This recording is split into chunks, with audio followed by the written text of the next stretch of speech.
Be ready. 10 seconds to go.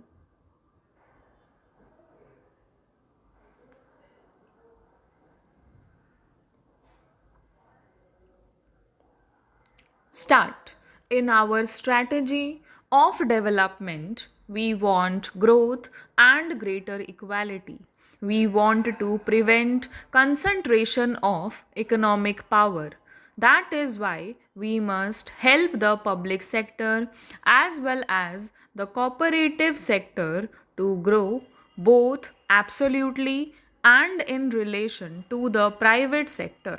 Cooperatives combine the good points of both the public sector and the private sector.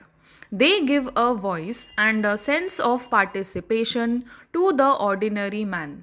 They are based on voluntary union and democratic control. At the same time, they can take full advantage of modern large scale management.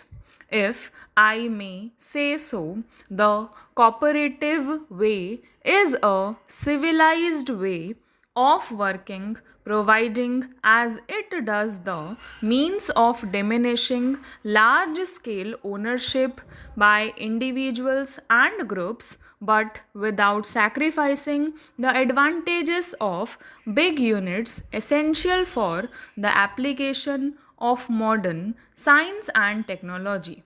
The cooperative thus bridges the gap between the small unit and technology. Dream cannot become realities unless there are material factors by which we can implement them.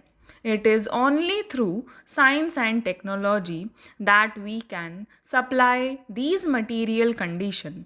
Even the so called advanced countries assign a major role to cooperatives. Therefore, I feel they fulfill a more extensive economic function than we are normally aware of. In most European countries, as well as in the United States, cooperation is the ruling principle of agriculture. In Japan, cooperatives are a big force. Whether it is agriculture or industry or the services, cooperatives have made spectacular progress since 1950 to 51 when we took up planning. I find that the total agricultural credit dispensed by cooperatives was only rupees 300 million in that year, while last year the figure rose to rupees 3450 million. Over the same period, the working capital of all cooperatives has grown nearly 9 times. I am particularly impressed by the great strides made by this movement in agricultural, processing, and marketing sectors. Cooperation is an ideal instrument for rural development. In the Government of India, cooperation is a part of the same ministry which looks after agriculture, community development, and food. But cooperation has a vital role in urban areas as in rural areas. All over the world, urbanization has led to the erosion of people's ability to live a well adjusted corporate life. People might reside together in cities, but they are isolated and lonely and do not seem to live together. Our cooperators should devote more attention to the consumer movement. The utility of consumer cooperatives is not limited to the fight against rising prices. We have another fight, hardly less important, which is that for quality. Cooperatives can ensure quality in what is produced much better than private trade can. We need much greater participation by cooperatives in banking. In our country, banking has largely remained the preserve of the affluent, at any rate, of the middle class and above, not only in its control but even in its reach. It has cared more for the big man than the small man. Only rarely do we find that common people having recourse to banks. Lately, agricultural cooperatives in some areas have begun advancing credit against an approved production program instead of the security of land. A well run cooperative banking program can finance a large number of small entrepreneurs, such as graduates who want to set up small industries, etc. Cooperative banks can also attract small savings, especially if they go to the people instead of expecting them to come to them, waiting long hours and filling forms. I believe some banks in Western and Southern India have already made a beginning on these lines.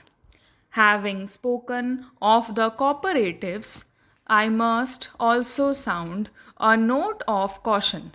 Not all that we hear about the actual working of cooperatives flattering. There is the general belief, which I mentioned, that the cooperatives help the bigger people rather than the small people. Such a state of affairs would defeat the very purpose of the cooperative movement. Secondly, our cooperatives seem to have become far too dependent on financial aid from the government.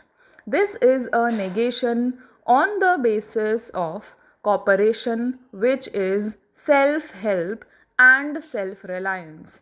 Thirdly, there is also a widely prevalent feeling that cooperatives are too mixed up with politics. I find that you are discussing how to deofficialize the movement. I find that you also discuss how to depoliticalize it.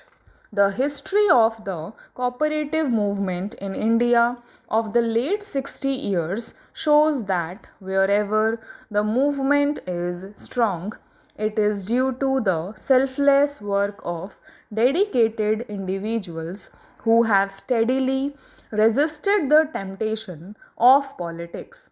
They have regarded cooperation as an alternative form of serving the people. There is great need in the country today, in every walk of life, for selfless people. It is more so in the cooperative movement. Cooperation enshrines the principle that the social good is supreme. It is because cooperation is a form of social control and also helps the common man to improve his lot. Stop.